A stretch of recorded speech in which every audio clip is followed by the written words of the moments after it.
Jangki tetap akan mempertahankan lahan ini, bro. Karena ini lahan orang tua kami. Jadi sampai dengan tetes darah terakhir kami akan pertahankan. Karena sejarah lahan ini memang sudah jelas. Kades Batu Jangki klarifikasi berita dugaan penjualan tanah aset daerah Lombok Tengah NTB Kepala Desa Batu Jangki, Saurim, melakukan klarifikasi terkait berita yang menyebutkan bahwa dia menyatakan tanah aset daerah di desa tersebut telah diperjualbelikan secara ilegal. Saurim menegaskan bahwa berita tersebut tidak benar dan dia tidak pernah membuat pernyataan seperti itu. Kami di desa tidak mau desa kami ada keributan melainkan ingin damai. Semua persoalan kami di desa seyogyanya semua persoalan alangkah baiknya dimusyawarahkan untuk mencapai mufakat serta untuk keadilan, kata Saurim.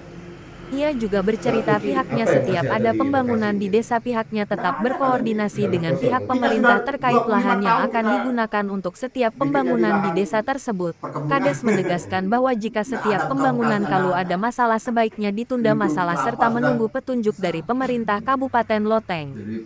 Saurim juga menambahkan bahwa dia tidak pernah bertemu dengan wartawan yang menulis berita tersebut dan tidak pernah membuat pernyataan tentang penjualan tanah aset daerah. Saya tidak pernah ketemu sama wartawan bersangkutan bahwa saya menyatakan, namun sampai hari ini belum ada kejelasan. Kami menduga ada praktik kong kali kong antara Pemda dan oknum penjual aset, tegas Saurim. Sementara itu, Ketua Badan Permusyawaratan Desa BPD Batu Jangki, Ramli Ahmad, juga membantah telah menyatakan bahwa tanah tersebut merupakan aset pemerintah daerah Kabupaten Lombok Tengah yang semestinya diperuntukkan bagi kepentingan publik, bukan untuk kepentingan pribadi.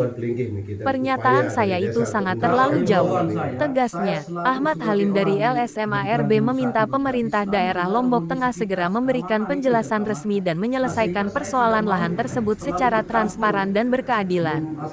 Kita minta Pemda Lombok Tengah bagian aset segera turun tangan kepada masyarakat agar kasus ini tidak konflik di tengah masyarakat Desa Batu Jangki Kabupaten Loteng. Tutupnya, artinya sebelum pembangunan itu kan pembangunan koperasi Merah Putih harus dibicarakan dengan baik. Pemilik lahan seluas 5 ar untuk pembangunan koperasi Merah Putih di Desa Batu Jangki, lalu Hasan Hafiz, menyatakan bahwa pihaknya sangat mendukung pembangunan koperasi Merah Putih di desa tersebut. Kendati semua pembangunan di desa pihaknya tetap mendukung bahkan sejumlah lahan yang digunakan untuk kepentingan rakyat tetap kita dukung. Namun, dia menekankan bahwa semua itu harus dibicarakan dengan baik dan melibatkan masyarakat. Bahkan pihaknya sangat keberatan dan secara tegas akan menolak jika pembangunan koperasi Merah Putih di Desa Batu Jangki tidak ada pemberitahuan dari pihak pemerintah desa. Jika Pemda bagian aset memiliki bukti atas lahan yang diklaim atas nama aset pemerintah desa, silahkan ditunjukkan, tegas Hafiz. Dia juga menambahkan bahwa pihaknya menolak pembangunan koperasi Merah Putih di lahan miliknya sebelum pihak pemerintah turun ke lapangan. Hafiz juga menekankan pentingnya komunikasi yang baik antara pemerintah dan masyarakat dalam setiap pembangunan desa. Semua bisa dibicarakan dengan baik asalkan dikomunikasikan dengan baik. Apa yang bisa dibangun di Desa Batu Jangki asal ada komunikasi, imbuhnya. Pihak juga sangat keberatan bahwa dirinya dituding menjual tanah secara ilegal dalam pemberitaan di media. Tentunya kami sangat tersinggung. Ia juga menyatakan bahwa setiap pembangunan ke desa pemerintah hanya menyiapkan anggaran kemudian pihak desa hanya menyiapkan lahan. Sedangkan kronologi tanah tersebut oleh mantan kepala desa lalu Darmawan hanya pinjam pakai. Kemudian saat ini mau dibangun koperasi Merah Putih tentu dibicarakan dulu dong. Sebab lahan yang sudah diklaim Pemda banyak diambil oleh pemilik sah. Terang lalu Hadan Hafiz, komunikasi sangat penting apalagi koperasi Merah Putih adalah program pemerintah yang harus kita dukung bersama. Semua bekas tanah perumahan buruh ini bahkan Lombok Tengah sudah diambil oleh pemilik asalnya. Itu saja ini. Kalau memang itu betul-betul bermodal, Pemda itu bermodal nomor register mengaku sebagai pemilik, yang lain juga harus sama dong. Nah, itu sebagai tempat. Jadi jangan diskriminatif gara-gara mau membangun Kopdes Merah Putih terus tanah yang sudah berpuluh-puluh tahun kita kuasai kita bikin jadi kebun mau diambil lah, jangan seperti itulah. Jadi harus adil dari pemerintah.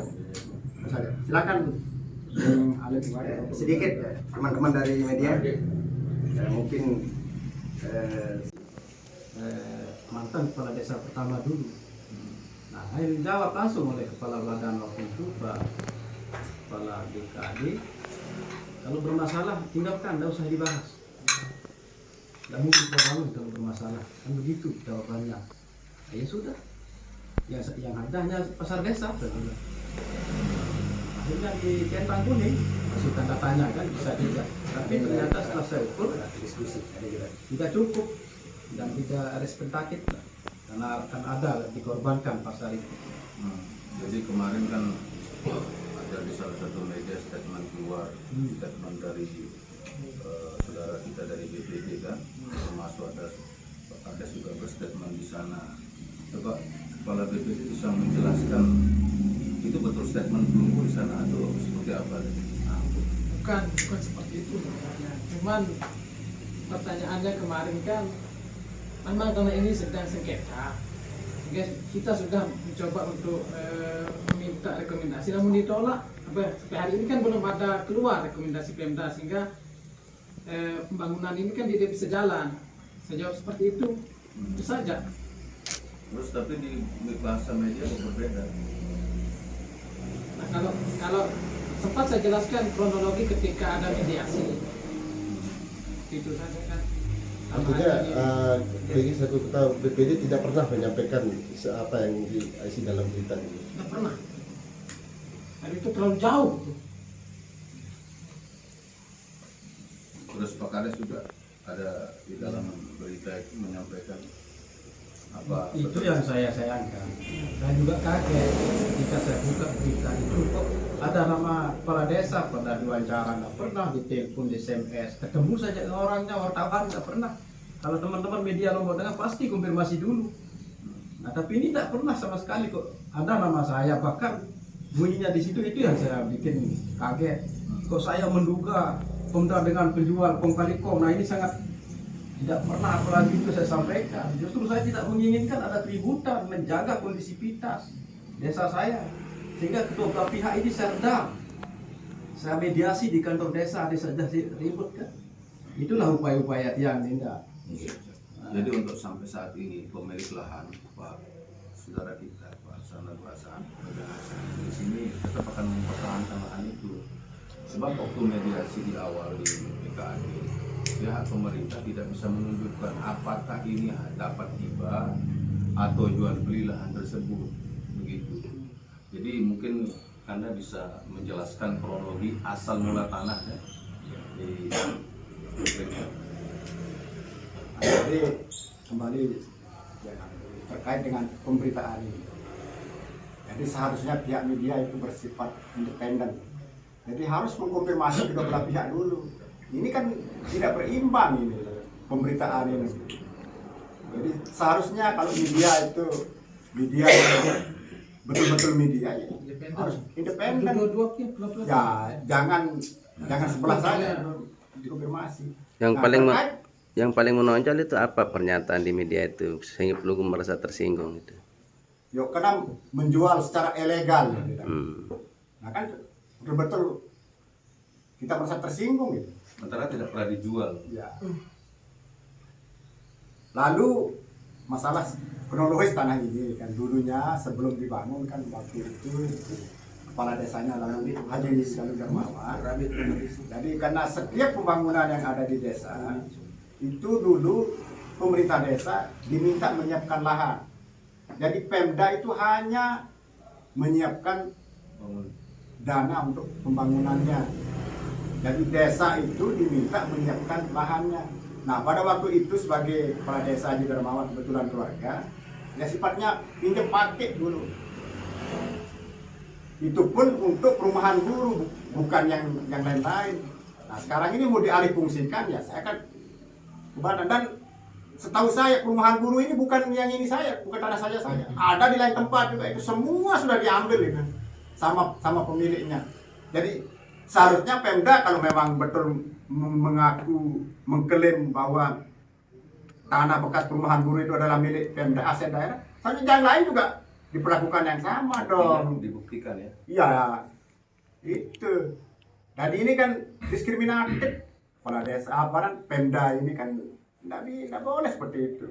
Dari hasil komunikasi Pelinggi selaku pemilik lahan dengan pemerintah daerah niki terkait dengan lahan apa?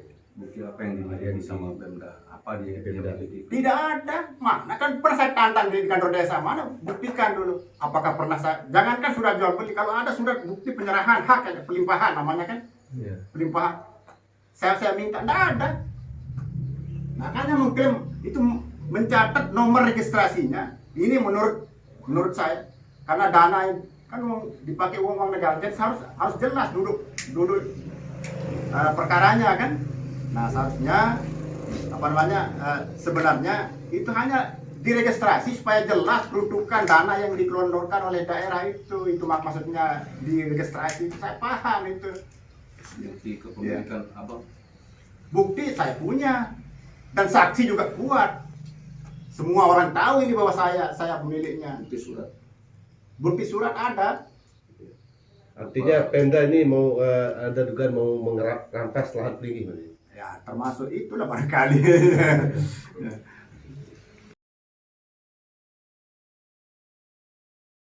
Menyampaikan sebuah konsep pemikiran yang kira-kira mungkin ini adalah pemikiran yang baik. Tentu kami sebagai pemuda dan masyarakat, mungkin juga bisa dikatakan aktivis senior, ya. Tentu kami juga selaku masyarakat Lombok Tengah harus mendukung program pemerintah, yaitu pembuatan koperasi merah putih. Harus kita dukung, apapun alasan, tetap kita dukung untuk program Prabowo. Tapi yang perlu diingat oleh pemerintah khususnya di situ ada apa? Yang pertama, ketika ada persoalan, ini sudah jelas ada persoalan. Dan sudah beberapa kali kita coba melakukan mediasi terkait persoalan ini. Toh juga selalu tidak ada jalan keluar. Nah, oleh karena itu tentu kalau kita mau sama-sama berpikir dan juga berjiwa besar, tentunya pemerintah semestinya harus ingat, harus sadar, harus tahu dan paham. Tanah ini, lokasi ini sudah jelas sudah ada SPPT. Dan tahu nggak pemerintah? Ya, sudah ada. Ada NOP di situ, Pak. NOP itu adalah nomor objek pajak. Di situ sudah jelas, Pak. Kalau di sini mungkin saya wajarkan pemerintah kalau memang ada yang belum tahu. NOP itu nomor objek pajak. Di NOP itu sudah jelas ada kode provinsi. 52 kode provinsi. 02 kode Lombok Tengah. 0 kalau nggak salah 10 atau 9 itu kode kecamatan Barbarada. Dan ada kode desa dan ada nomor blok di situ. Baru nomor SPPT. Nah, tahu nggak pemerintah dasar terbit SPPT itu apa? Ada 3 unsur. Ini ilmu saya. Saya kalau masalah tanah ya jago saya. Karena hampir puluhan tahun saya selesaikan masalah tanah. Dan tidak ada ceritanya saya tidak bisa selesaikan. Yang pertama ada unsur jual beli. Mari kalau pemerintah ada jual belinya. Yuk. Ini saya terang-terang loh ngomong. Saya bukan tidak mendukung loh. Saya mendukung. Tapi harus jelas dulu status tanah ini untuk dijadikan tempat koperasi. Dan yang kedua ada hibah enggak? Ada warisan enggak? 3 ini unsur baru akan masuk. Bisa pemerintah itu mengklaim atau mungkin disebut tadi sama Bajang Hasan. Apa? Ada peralihan atau apa caranya dulu.